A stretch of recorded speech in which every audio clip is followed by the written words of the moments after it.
we are at the third and the last part where we are going to discuss mono and disubstituted cyclohexane. Methyl cyclohexane is a mixture of two conformational forms where you will find that one methyl group is in axial position and in the other form methyl group is in equatorial position. This cyclohexane ring is flexible, so this chair form can transform itself into other chair form. If we take this part down and this part up, we are going to get the other chair. When these two forms are getting interconverted, the axial methyl group goes into equatorial position. However, it was above the plane in the first form and it remains above the plane in the second form. So alpha remains alpha and beta remains beta during flipping of the chair. However, axial bonds take equatorial positions and equatorial group take axial positions.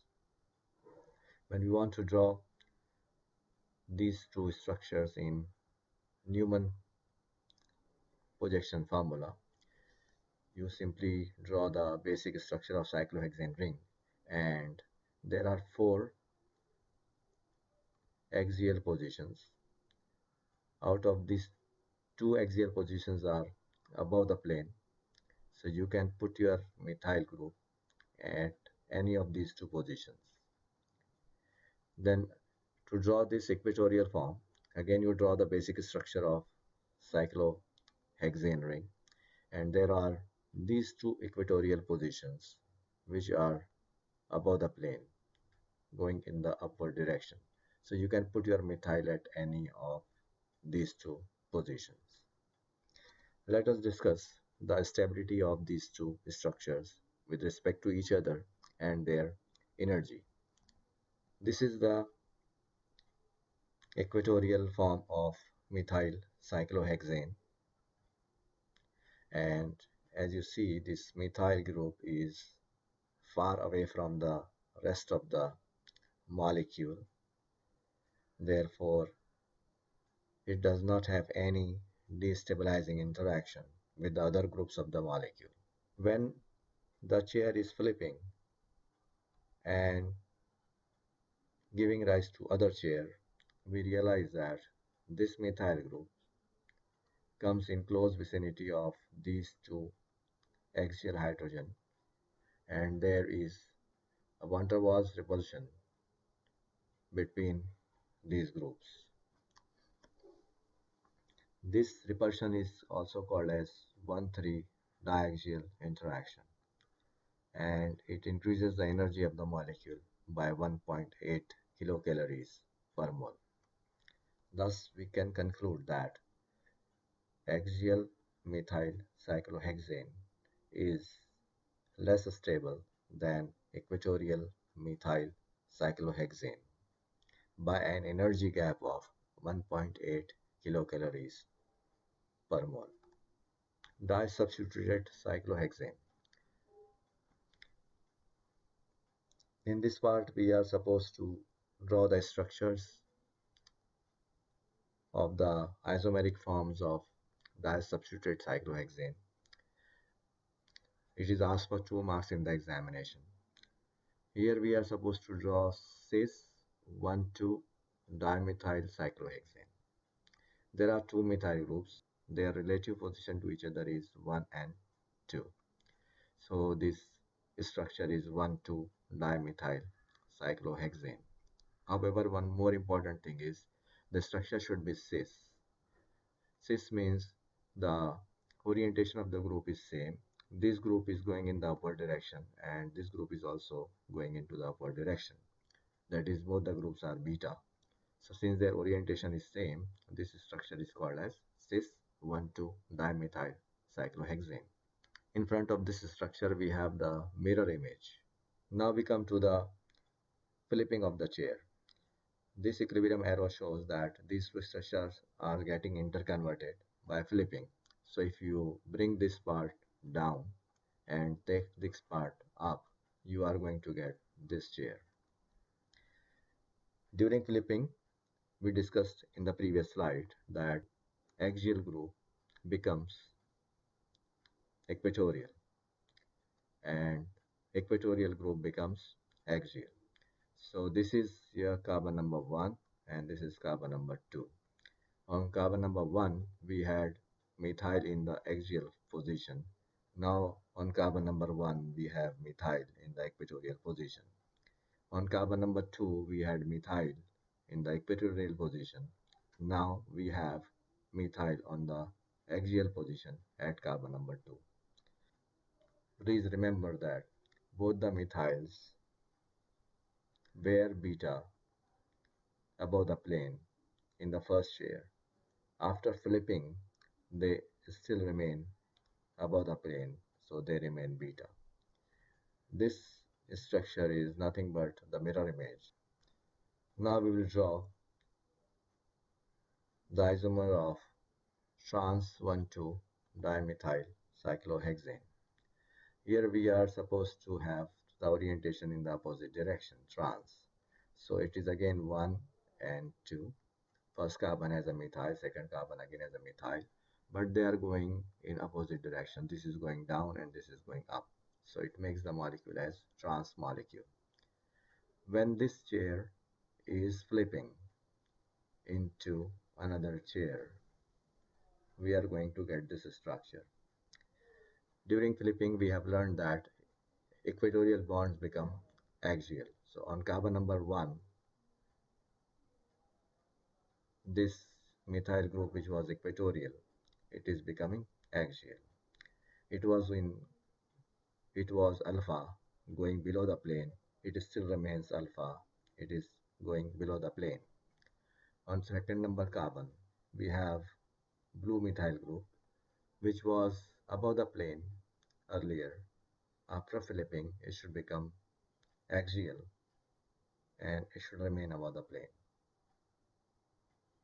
So equatorial becomes axial, axial becomes equatorial, but alpha remains alpha, beta remains beta. These two structures are mirror images of the earlier structures. We will draw now cis-1,3-dimethyl cyclohexane. As per the numbering and relative positions, this is the way we can number it.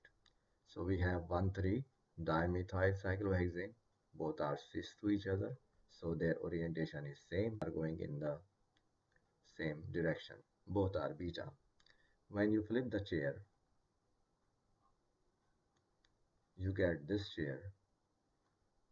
On carbon number 1, methyl group was axial, now it has become equatorial. It was beta, it is still beta going above the plane.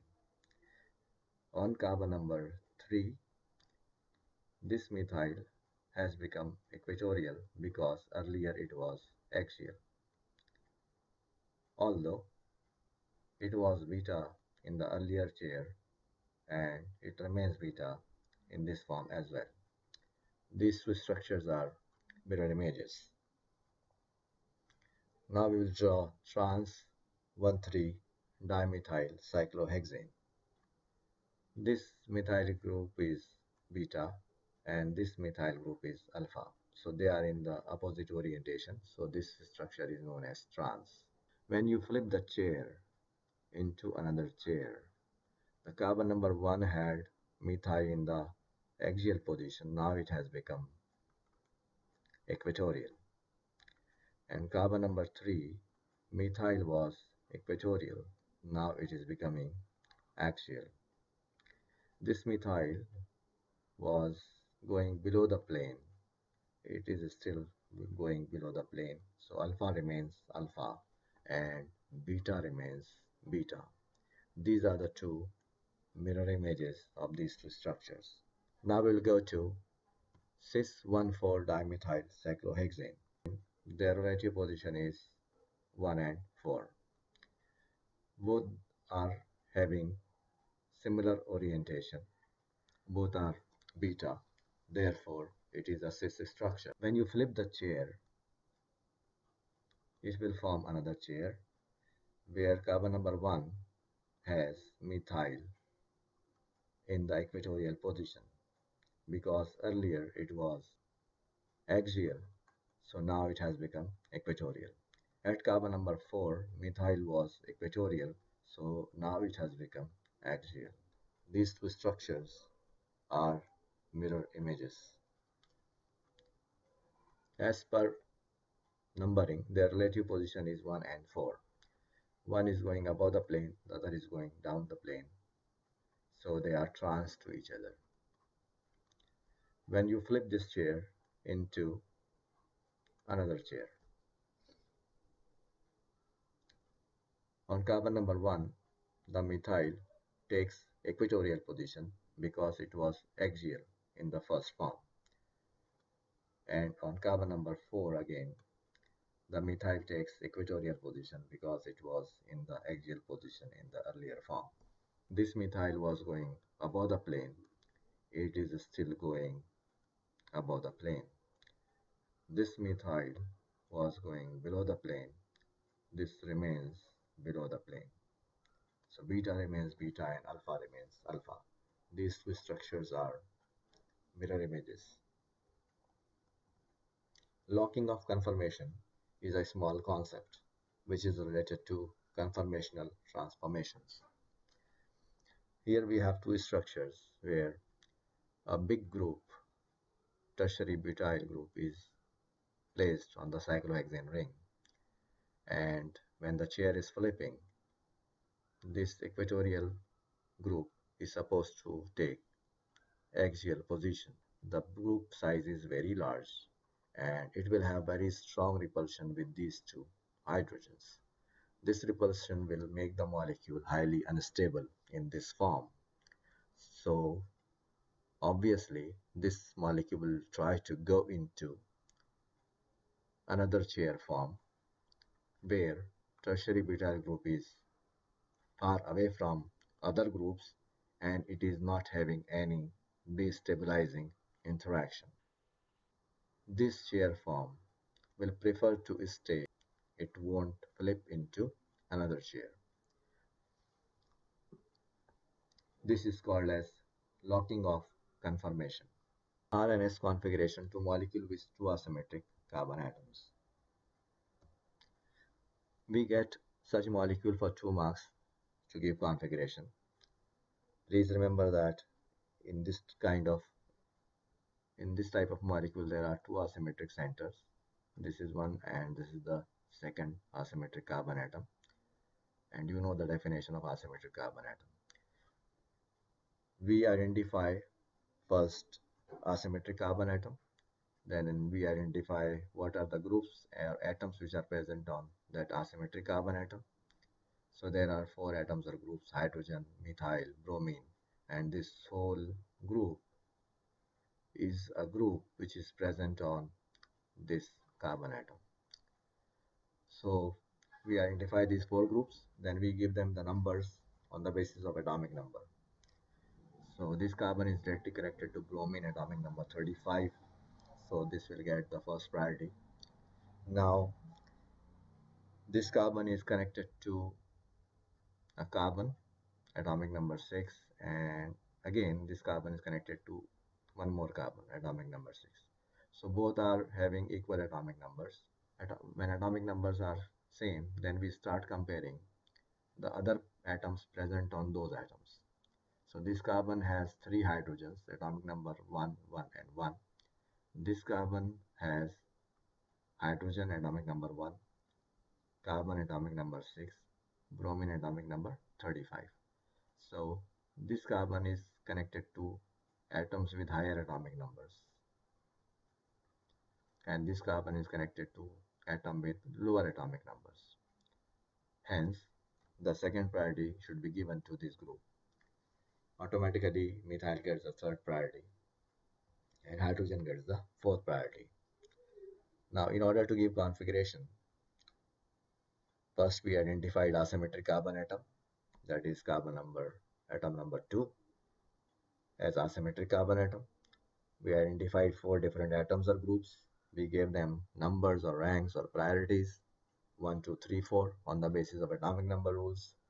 Then we will make exchanges in such a way that the second priority group should take the top position of the molecule. I need second priority group at the top position, and the fourth priority group should go into the bottom position of the molecule. Since we do not have these groups in our desired location, we are allowed to make exchanges on one condition, that we always have to have two exchanges so that they nullify the effect of any change in the molecule. So we will make first exchange where we are bringing the second priority group in the top position. The second priority group, if you have noticed, is a group where carbon is connected to Br, H and CH2OH. Br, CH2OH and H. So this is that group number 2, which has come in the top position. And when this group went into the top position, methyl group should come into its place. So methyl should go down. So here we have this methyl at the down position. About group number 4 and 1. 4 is hydrogen and Br is 1. They remain in the horizontal position. So what we did basically, we interchanged the position of group number 2 and 3. 2 I took to the top and 3 I brought to the bottom. This is first exchange. This exchange has changed the molecule into its mirror image. So I have to nullify the effect of this exchange by another exchange. So remember, you always have to have two exchanges. Now what I need fourth priority group in the bottom position. So I will bring this hydrogen down and I will take methyl in its place. So here we get methyl in the place of hydrogen and hydrogen in the place of methyl. Once we are done with these exchanges, we start making an arrow from group number 1 to group number 2 to group number 3. Arrow is rotating in anti-clockwise direction. This carbon has S configuration. Anti-clockwise rotation of arrow is S. And since it is the carbon number 2, remember this? Carbon number 2 was our center of attraction. So I will write 2 before the configuration because I have given carbon number 2 S configuration. Now we will write the molecule again to solve it for carbon number 3 because carbon number 3 is also asymmetric carbon atom. So let us go to carbon number 3. We have solved in the previous slide carbon number 2. So now we are solving carbon number 3. Again, this carbon is attached to 4 different atoms or group. This is one group and this is bromine, CH2, H and H. So now we can give them the priority. As per the atomic number, bromine gets the first priority. Then this is carbon atomic number 6 and this is also carbon atomic number 6. They are same with respect to atomic numbers. So to decide priority, what we do, we see what is attached to this carbon. This carbon is attached to bromine 35, carbon 6, hydrogen 1. This carbon is attached to 2 hydrogens, atomic number 1, and 1 oxygen, atomic number 8. Obviously 8 is less than 35, so this whole group should get the second priority. Obviously this group will get the third priority and hydrogen gets the fourth priority. Okay, now after giving the priorities, what is our second target? Second target is to place the group in such a way that second group takes the top position and fourth group takes the bottom position. Fortunately, we already have second group at the top position, so we don't have to change its place. We will change the place of group number 4. So I want to bring this down and take this group into its place. That is my first exchange. So here you notice that hydrogen has come into the down position and CH2OH has taken its place. These two groups we never disturbed. However, please remember that first exchange has changed the molecule into its mirror image, although second is already at the top, fourth is already at the bottom. But I cannot give the configuration at this stage because I have to nullify the effect of first exchange. So I have to have my second exchange. I cannot change the position of second and fourth because I need them at the top and bottom respectively. So what I will do is I will interchange the position of first and third. It will serve the purpose of second exchange. So bromine comes from right hand side to the left hand side and CH2OH goes into its place. So we get this arrangement. Now we'll start making an arrow from carbon number 1 to carbon number 2 to carbon number 3. The arrow goes clockwise direction. So this molecule should be, this carbon should be called as carbon with R configuration. And this is carbon number 3. So we will write our answer as 3R. This was all about the third part of stereoisomerism.